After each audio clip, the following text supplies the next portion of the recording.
Gear cycle എങ്ങനെയാണ് work ചെയ്യുന്നത്, അതേപോലെ തന്നെ സിംഗിൾ സ്പീഡ് സൈക്കിളായിട്ട് കമ്പയർ ചെയ്യുമ്പോൾ ഗിയർ സൈക്കിളിൻ്റെ അഡ്വാൻറ്റേജ് എന്താണ്, അതേപോലെ തന്നെ എൻ്റെ കയ്യിൽ 4 തരം സൈക്കിളുണ്ട്. ഒന്ന് ഹൈബ്രിഡ് സൈക്കിള്, പിന്നെ 2 റോഡ് ബൈക്ക് സൈക്കിള്, പിന്നെ മൗണ്ടെയിൻ ബൈക്ക്, പിന്നെ സിംഗിൾ സ്പീഡ് മൗണ്ടെയിൻ ബൈക്കും ഉണ്ട്, പിന്നെ ഒരു സാധാ സിംഗിൾ സ്പീഡ് സൈക്കിളും ഉണ്ട്. അപ്പോൾ വീഡിയോൻ്റെ അവസാനം പല സൈക്കിളും ഞാൻ കയറ്റുന്നതിൻ്റെ ഒരു വീഡിയോ ഉണ്ട്. അപ്പോൾ ഏതാണ് എളുപ്പം, ഏതാണ് കയറ്റം കയറാൻ എളുപ്പം എന്നുള്ളതൊക്കെ നമുക്ക് കൃത്യമായിട്ട് കാണാം. എൻ്റെ സൈക്കിളിൻ്റെ പെഡലിൻ്റെ ഭാഗത്ത് 2 പല്ലുകളുടെ സെറ്റ് ഉണ്ട്. വലുത് സ്പീഡിൽ പോകാൻ 50 പല്ലും, ചെറുത് ഉള്ളിലുള്ളത് 34 പല്ലുണ്ട്. കയറ്റം വളരെ സിമ്പിളായിട്ട് കയറാൻ വേണ്ടിയിട്ട്. ഇതിനെ ക്രാങ്ക് എന്ന് പറയുന്ന സെറ്റിനെ. ഇനി നേരെ പുറകിലോട്ട് വരാണെങ്കിൽ പല്ലുകളുടെ കൂട്ടത്തെ കസറ്റ് എന്നാണ് നമ്മൾ പറയുന്നത്. അതിനകത്ത് ഏറ്റവും ചെറിയ പല്ല് 11 എണ്ണം ഉണ്ട്. അതിന് തൊട്ട് മുകളിലുള്ളത് 13, അതിന് തൊട്ട് മുകളിലുള്ളത് 15, പിന്നെ 18, 21, 24, 28, 34. 34, 28, 24 കയറ്റം കയറാൻ വേണ്ടി ഉപയോഗിക്കുന്നത്. 11, 13, 15 സ്പീഡിൽ പോകാൻ വേണ്ടി. ഇനി നമുക്ക് ഒരു ഗിയർ സൈക്കിളിൽ മാക്സിമം സ്പീഡിൽ പോകാനായിട്ട് നമ്മൾ പെഡലിൻ്റെ ഭാഗത്ത് ഏറ്റവും വലിയ പല്ലിൻ്റെ കൂട്ടത്തിൽ ചെയിൻ ഇടുകയും പുറകിൽ ഏറ്റവും ചെറിയ പല്ലുമ്പോൾ ചെയിൻ ഇടുകയും വേണം. അങ്ങനെ ചെയിനിട്ട് ഒരു പ്രാവശ്യം സൈക്കിളിൻ്റെ പെഡൽ ചവിട്ടുമ്പോൾ എത്ര പ്രാവശ്യം സൈക്കിളിൻ്റെ ടയർ കറങ്ങണ്ടെന്ന് നോക്കിയാലോ. അതിനായിട്ട് മുന്നിൽ വലിയ പല്ലുമ്പോൾ 50 പല്ലുമ്പോൾ ഗിയർ ഇട്ടു, ചെറുതിൽ 11 പല്ല് 8ാമത്തെ ഗിയറിൽ ഇട്ടു. പെഡൽ തിരിച്ചു, ഒരു പ്രാവശ്യം ടയർ കറങ്ങിയെത്തി, 2 പ്രാവശ്യം ടയർ കറങ്ങി, 3 പ്രാവശ്യം ടയർ കറങ്ങി, 4 പ്രാവശ്യം ടയർ കറങ്ങി. പെഡൽ ഓൾമോസ്റ്റ് നമ്മൾ തുടങ്ങിയോടത്ത് എത്താറായി.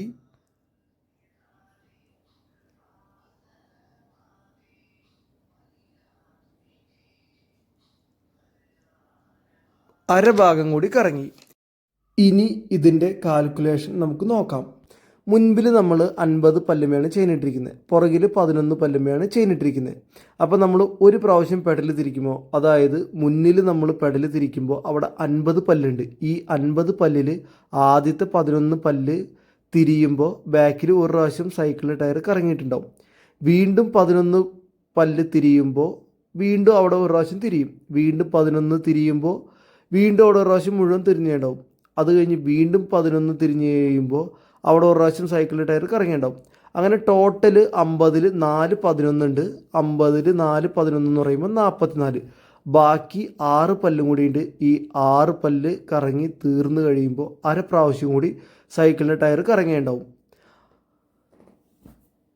ഇനി നമുക്ക് ഗിയർ റേഷ്യോ എങ്ങനെയാണ് കണ്ടുപിടിക്കുന്നതെന്ന് പറഞ്ഞുതരാം. ഇത് വളരെ സിമ്പിളായിട്ട് നമുക്ക് കണ്ടുപിടിക്കാം. നമ്മൾ ഫ്രണ്ടിൽ എത്ര പല്ലുമ്പോഴാണോ, അതായത് പെഡലുമ്പോൾ നമ്മൾ എത്ര പല്ലുമയാണോ ചെയിൻ ഇടുന്നത്, അത് ഡിവൈഡ് ബൈ കസറ്റിൽ എത്ര പല്ലുമയാണോ ഗിയർ ഇടുന്നത്. അതായത് ഇവിടെ 50 പല്ല് പെഡലിലും കസറ്റിൽ 11 പല്ല് ഇട്ടു. അപ്പോൾ 50 ഡിവൈഡ് ബൈ 11 ഈസിക്കൽ ടു 4.5 എന്ന് പറഞ്ഞു കഴിഞ്ഞാൽ 1 പെഡലിംഗ് ഈസിക്കൽ ടു 4.5. ഒരു പ്രാവശ്യം പെഡൽ കറങ്ങുമ്പോൾ 4.5 പ്രാവശ്യം സൈക്കിൾ ടയർ കറങ്ങും.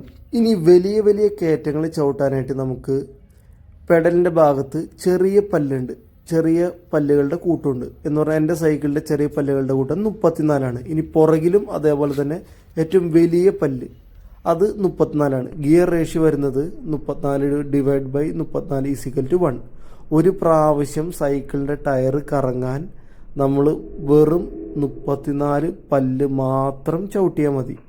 ഇവിടെ നിങ്ങൾക്ക് ഒരു പ്രാവശ്യം പെഡൽ തിരിക്കുമ്പോൾ എത്ര പ്രാവശ്യം സൈക്കിളിന് ടയർ കറങ്ങണ്ടെന്ന് ഞാൻ കാണിച്ചു തരാം. ഒരു പ്രാവശ്യം മാത്രമാണ് സൈക്കിളിൻ്റെ ടയർ കറങ്ങിയത്. ഇനി ഞാൻ നിങ്ങൾക്ക് അല്പം കൂടി ചുരം കയറുമ്പോൾ എങ്ങനെയായിരിക്കും ഗിയർ അഡ്ജസ്റ്റ് ചെയ്യണമെന്നുള്ളത് കാണിച്ചു തരാം. ഫ്രണ്ടിൽ നമ്മൾ 34 പല്ലുമ്പോൾ ഇട്ടു, ചെയിൻ ഇട്ടു.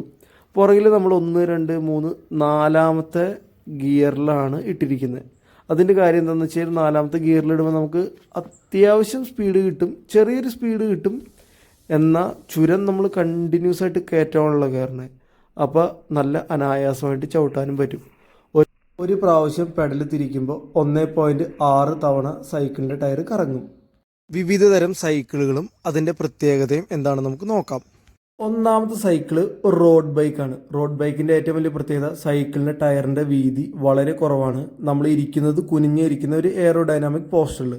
ഫ്രണ്ടിൽ 2 തരം എന്ന് പറഞ്ഞാൽ പെഡലിൻ്റെ ഭാഗത്ത് 2 തരം പല്ലുകൾ വരുന്നുണ്ട്. 2:8 ഗിയറിലുള്ള ഒരു സൈക്കിളാണ്. ഇനി രണ്ടാമത്തെ സൈക്കിൾ എന്ന് പറയുന്നത് ഒരു മൗണ്ടെയിൻ ബൈക്കാണ്. ടയറിൻ്റെ സൈസ് വളരെ വലുതാണ്. കയറ്റം കയറാനും അതേപോലെ തന്നെ ചാടിക്കാനൊക്കെ വേണ്ടിയിട്ട് വളരെ സിമ്പിളായിട്ട് പറയുകയാണെങ്കിൽ കുത്തി മറിയാൻ പറ്റിയൊരു സൈക്കിള്. ഇതും ഫ്രണ്ടിൽ പെഡലിൻ്റെ അവിടെ 2 പല്ലൊക്കെ ഉണ്ട്. നല്ല ഷോക്ക് അബ്സോർബർ ഉണ്ട്. ഈ സൈക്കിൾ കൊണ്ട് ഒരിക്കലും നമുക്ക് സ്പീഡിൽ പോകാൻ പറ്റില്ല. ഇനി ഇതിൻ്റെ രണ്ടിൻ്റെ ഇടയ്ക്ക് ഇതിൻ്റെ രണ്ടിൻ്റെ ഹൈബ്രിഡ് സൈക്കിള്. ഷോക്ക് അബ്സോർബർ ഉണ്ട്.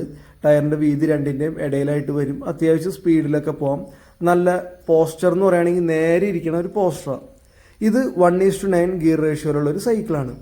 ഇനി നോർമൽ സിംഗിൾ സ്പീഡ് സൈക്കിൾ അഥവാ സാധാ സിംഗിൾ സ്പീഡ് സൈക്കിൾ, സാധാ സൈക്കിൾ എന്നും പറയാം. ഇതിൻ്റെ പുറകിൽ 18 പല്ലേ വരുന്നുള്ളൂ. അപ്പോൾ നമുക്ക് ഏകദേശം ഒരു പ്രാവശ്യം പെഡൽ തിരിക്കുമ്പോൾ 2.5 പ്രാവശ്യമൊക്കെ സൈക്കിളിൻ്റെ ടയർ കറങ്ങും. ഇനി ഒരു സിംഗിൾ സ്പീഡ് ഷോക്ക് അബ്സോർബറുള്ള മൗണ്ട് ബൈക്കിൻ്റെ ടയറിൻ്റെ വലിപ്പമുള്ള ഒരു സൈക്കിള്. ഇതിൻ്റെ പുറകിലെ വീൽ എന്ന് പറയുന്നത് ഫ്രീ വീലാണ്.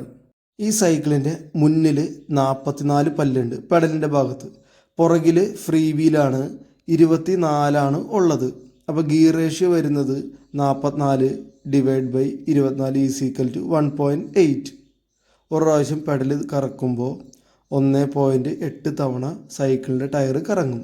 എന്ന് പറഞ്ഞു കഴിഞ്ഞാൽ ഇതൊരു ക്ലൈംബിംഗ് റേഷ്യോയിലുള്ള സൈക്കിളാണ്. നമുക്കിതുകൊണ്ട് ദൂരം ചവിട്ടാൻ പറ്റില്ല. കയറ്റങ്ങൾ നല്ല സുഖമായിട്ട് ചവിട്ടാൻ പറ്റും. ഇനി നമുക്ക് ഗിയർ സൈക്കിളും സിംഗിൾ സ്പീഡ് സൈക്കിളും ഒരു കയറ്റം കയറ്റി നോക്കാം.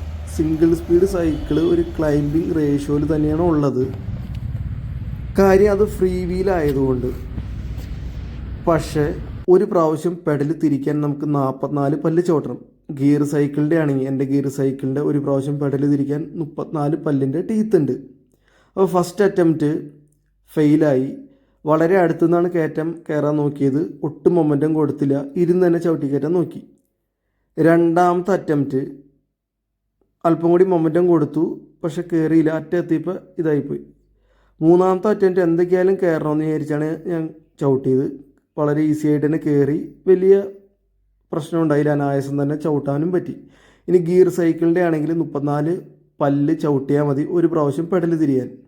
അതുകൊണ്ട് തന്നെ കുറേ കൂടി ഈസിയാണ് പെഡൽ കറക്കാനായിട്ട്. കയറി പോന്നു. ഇനി വലതുവശത്തിരിക്കുന്ന സൈക്കിൾ സിംഗിൾ സ്പീഡ് സൈക്കിൾ നമ്മളിപ്പോൾ കയറ്റം കയറിയത്. ഇടതുവശത്തിരിക്കുന്നത് നോർമൽ സിംഗിൾ സ്പീഡ് സൈക്കിൾ. അതിൻ്റെ പല്ല് വരുന്നത് 18 എന്ന് പറഞ്ഞാൽ ഒരു പ്രാവശ്യം പെഡൽ തിരിക്കുമ്പോൾ ഏകദേശം 2.5 പ്രാവശ്യം സൈക്കിളിൻ്റെ ടയർ കറങ്ങും. എന്ന് പറഞ്ഞാൽ ഇതൊരു സ്പീഡ് ഗിയറാണ്. അപ്പോൾ നമുക്ക് ഈ ഇടതുവശത്തിരിക്കുന്ന സൈക്കിൾ വെച്ചിട്ട് കയറ്റം ഇരുന്ന് ചവിട്ടി കയറ്റാൻ പറ്റില്ല. ദൂരേന്ന് സ്പീഡിൽ വന്ന് ചവിട്ടാണെങ്കിൽ മാത്രമേ കയറ്റാൻ പറ്റുള്ളൂ.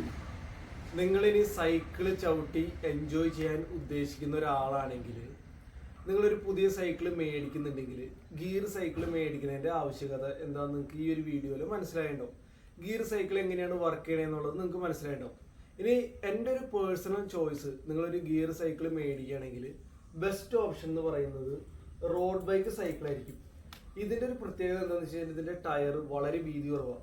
അപ്പോൾ നമുക്ക് സൈക്കിൾ ചവിട്ടാൻ അത്ര എളുപ്പമാണ്. അതേപോലെ തന്നെ ഈ സൈക്കിളിൽ നമ്മൾ കുനിഞ്ഞാണ് ഇരിക്കുന്നത്. എയറോഡൈനാമിക് പോസ്റ്ററുകൾ. അതേപോലെ തന്നെ ഈ സൈക്കിളിന് ഫ്രണ്ടിൽ 2 പല്ല് സെറ്റ് ഉണ്ട്. അതുകൊണ്ട് നമുക്ക് ഒരുപാട് സ്പീഡിൽ പോവാം. പിന്നെ ഞാൻ എൻ്റെ ജോലി സമയത്തിൻ്റെ ഗ്യാപ്പിലാണ് സൈക്കിൾ ഓട്ടുന്നത്. അപ്പോൾ പെട്ടെന്ന് പോയിട്ട് സ്ഥലങ്ങളൊക്കെ കണ്ട് ഫുഡൊക്കെ കഴിച്ച് പോരാനായിട്ട് റോഡ് ബൈക്ക് തന്നെ വേണം.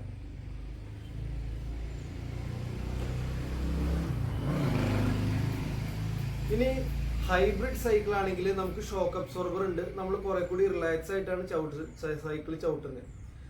ടയർ ഇതിനേക്കാൾ അല്പം കൂടി വീതി കൂടുതലാണെങ്കിലും ഓക്കെ. ഒരുപാട് പേര് ലോങ് ട്രിപ്പൊക്കെ പോകുന്നത് ഹൈബ്രിഡ് സൈക്കിളുമേന്ന് എനിക്ക് തോന്നുന്നത്. പക്ഷേ ഞാൻ പറഞ്ഞില്ല, ജോലിയുടെ ഇടയ്ക്കൊക്കെ നമുക്ക് പെട്ടെന്ന് പോയിട്ട് പെട്ടെന്ന് വരണം, എൻജോയ് ചെയ്യണമെന്നുണ്ടെങ്കിൽ ഈ സൈക്കിളാണ് ബെസ്റ്റ് ഓപ്ഷൻ. നിങ്ങൾ 2 സൈക്കിളും ചവിട്ടി നോക്കാം. നിങ്ങൾക്ക് ഏതാ കൂടുതൽ ഇഷ്ടപ്പെടണമെന്ന് നോക്കിയിട്ട് മേടിക്കാം.